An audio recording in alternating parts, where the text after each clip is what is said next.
जो उत्तर प्रदेश की जनता आज संघर्ष कर रही है, जितनी परेशानियां को वो झेल रहे हैं, वे आप बहुत अच्छी तरह से जानते हैं।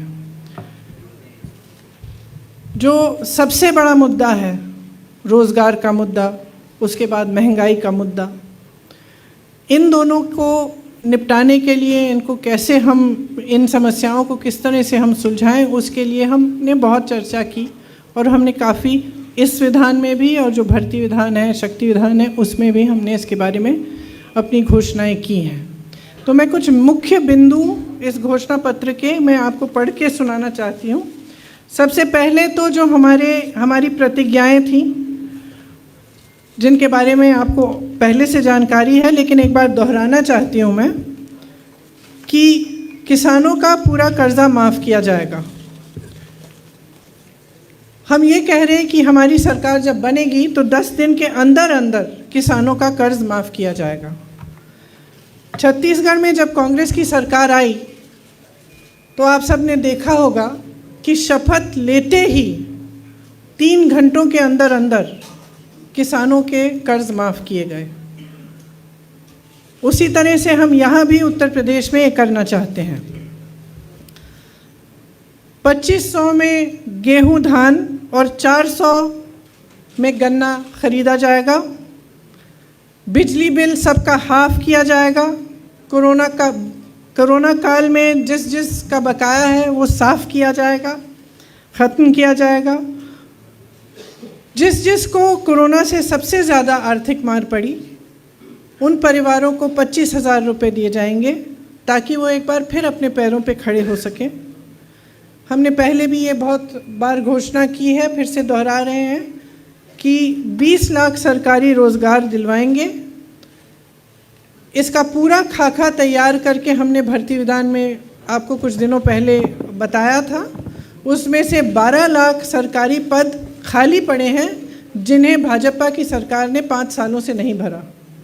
हम कह रहे हैं कि हम वो 12 लाख पद भी भरेंगे और उसके अतिरिक्त हम 8 लाख और पद भरेंगे, या और रोज़गार हम माफ़ करिए, पद भरेंगे नहीं, 8 लाख हम रोज़गार और पैदा करवाएंगे। इसके साथ साथ हमने पहले भी कहा है कि 40% रोज़गार पहले के जो आरक्षण हैं उनके तहत महिलाओं को दिए जाएंगे।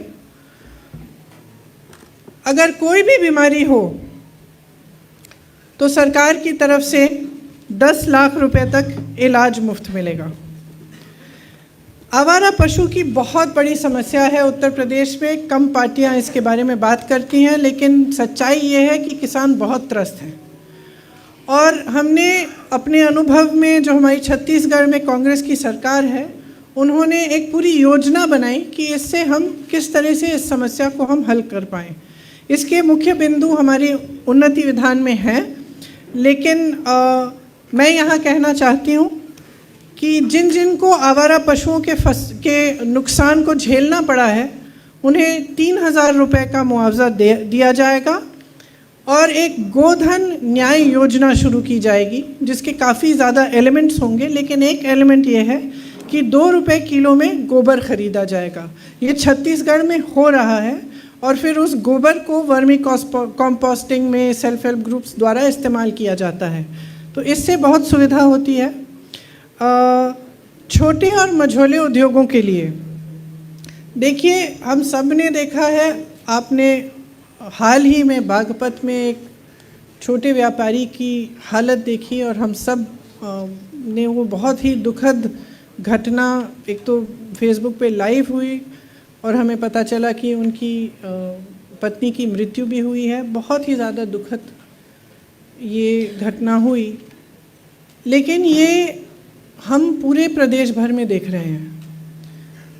चाहे मैं नोएडा में गई प्रचार करने के लिए, चाहे मैं बुंदेलखंड गई, चाहे झांसी में थी, चाहे यहाँ पे लखनऊ में हो, चाहे जहाँ भी मैं जा रही हूँ, ये देखने को मिल रहा है कि जो छोटे व्यापारी हैं और मझोले व्यापारी हैं, वो एकदम इतने त्रस्त हैं और परेशान हैं क्योंकि उनके लिए एकदम कोई भी सपोर्ट, समर्थन सरकार की तरफ से नहीं आया है। और चाहे नोटबंदी हो, चाहे उसके बाद जीएसटी हो, और उसके बाद जो कोरोना का लॉकडाउन हुआ, सबसे बड़ा प्रभाव इन्हीं व्यापारियों पे हुआ है। तो चाहे छोटे दुकानदार हों, छोटा मैन्युफैक्चरिंग यूनिट हो, बहुत ही ज़्यादा असुविधा हुई। लेकिन सरकार की तरफ से बहुत दुख की बात है कि इनके लिए कोई सपोर्ट नहीं मिली। और इस बजट में जो 2-3 दिन पहले आई, उसमें भी आपने देखा होगा कि जहां बड़े बड़े उद्योगपतियों के लिए, जो प्रधानमंत्री जी के मित्र हैं, उनके लिए तमाम योजनाएं, तमाम समर्थन और हर चीज़ लिखी गई, लेकिन इन छोटे व्यापारियों के लिए कुछ नहीं लिखा गया, गरीबों के लिए कुछ नहीं लिखा गया। इसीलिए हम चाहते हैं कि एक ख़ास मदद हम छोटे व्यापारियों की करें। इसमें मुख्य बिंदु ये है कि जो पारंपरिक क्लस्टर्स होते थे, जैसे मुरादाबाद में पीतल का क्लस्टर, कानपुर में लेदर, इनको हम और मजबूत बनाएं। और इसमें नौजवानों को, अगर नौजवान अपना छोटा व्यापार शुरू करना चाहता है, अपना मैन्युफैक्चरिंग करना चाहता है, एक यूनिट खड़ा करना चाहता है, उसके लिए हमने भर्ती विधान में ऑलरेडी बोला था कि हम किस तरह की सुविधाएं देंगे। जैसे उनको लोन मिलेगा 1% ब्याज पे, और किस तरह से हम उन क्लस्टर्स को डेवलप करेंगे ताकि उन क्लस्टर्स में जितनी भी सुविधाएं हैं इंडस्ट्री के लिए वो मिले और पूरी तरह से इन छोटे व्यापारियों की मदद हो।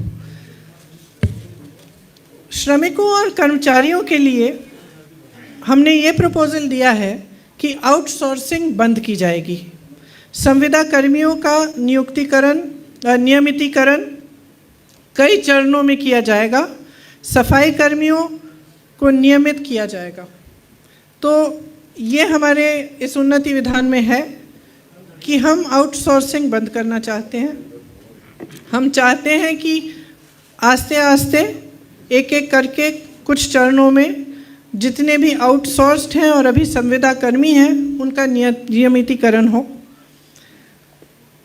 नियमितीकरण से उनका जो मानदेय है वो सम्मानजनक बन जाएगा और अन्य सुविधाएं अन्य सुविधाओं का लाभ ले पाएंगे। रसोइया का जो मानदेय है उसको हम 5,000 रुपये तक प्रति माह बढ़ाना चाहते हैं।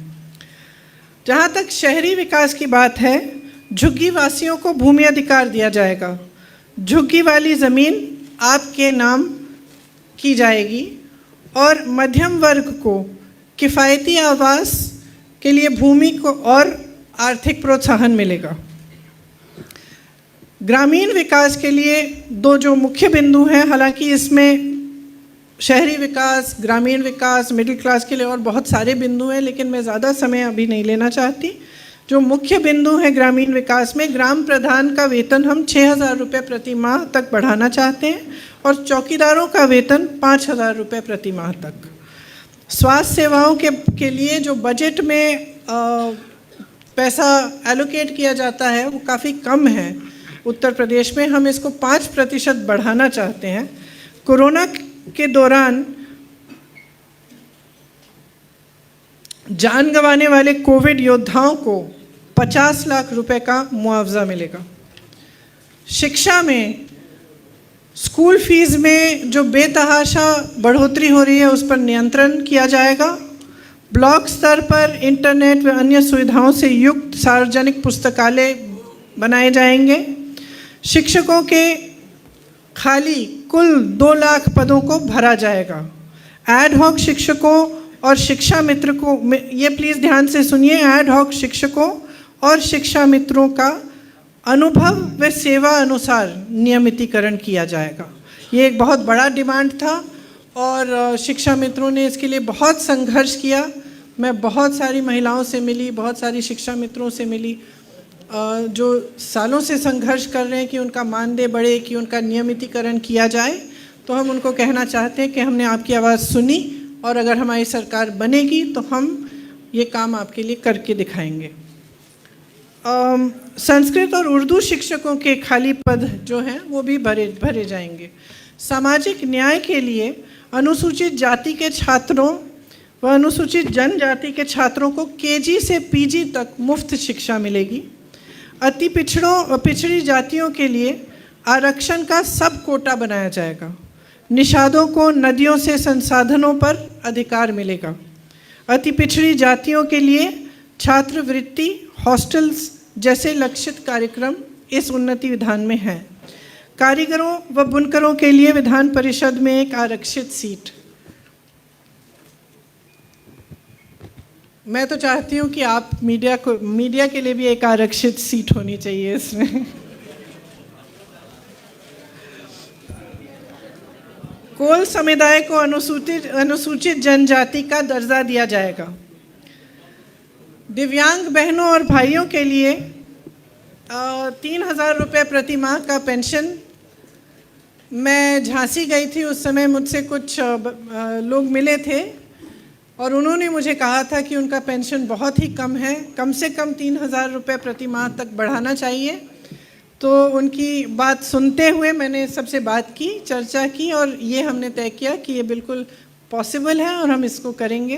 तो मैं आपको ख़ास बताना चाहती हूँ जो मुझसे मिले थे कि ये आपकी मांग हमने इस घोषणा पत्र में डाली है। महिला पुलिस कर्मियों को उनके गृह जनपद में पोस्टिंग की अनुमति।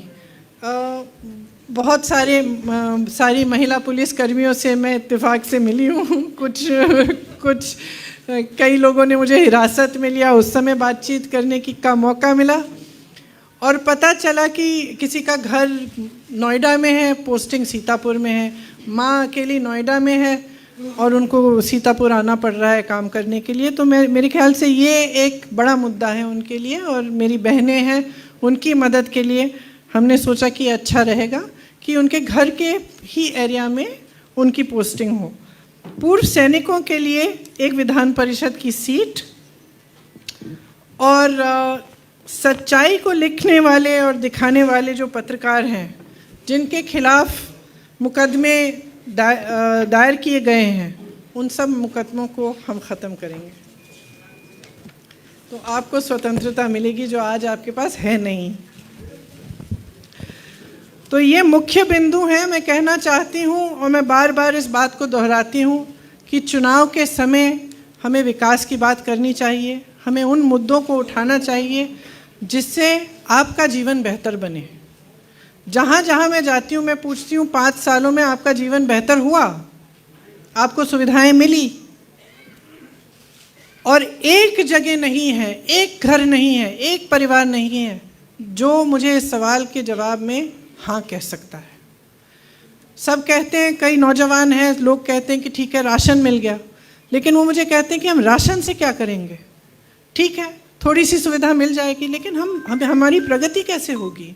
हम सक्षम कैसे बनेंगे? आत्मनिर्भर कैसे बनेंगे? अपने पैरों पर कैसे खड़े होंगे? तो बार बार हम कांग्रेस पार्टी के जितने भी नेता हैं, हम एक सकारात्मक प्रचार करना चाह रहे हैं। हम चाह रहे हैं कि उत्तर प्रदेश की बात हो, आपकी जनता की बात हो, आपके विकास की बात हो।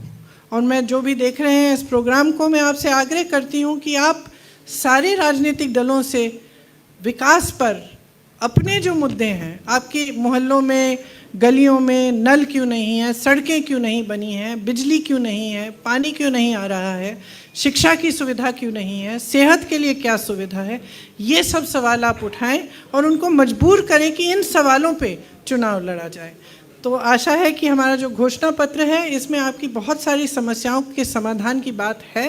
आप सब इसको ध्यान से पढ़ेंगे और वोट डालने के समय भी इस पर आप अपना ध्यान आकर्षित करेंगे। धन्यवाद।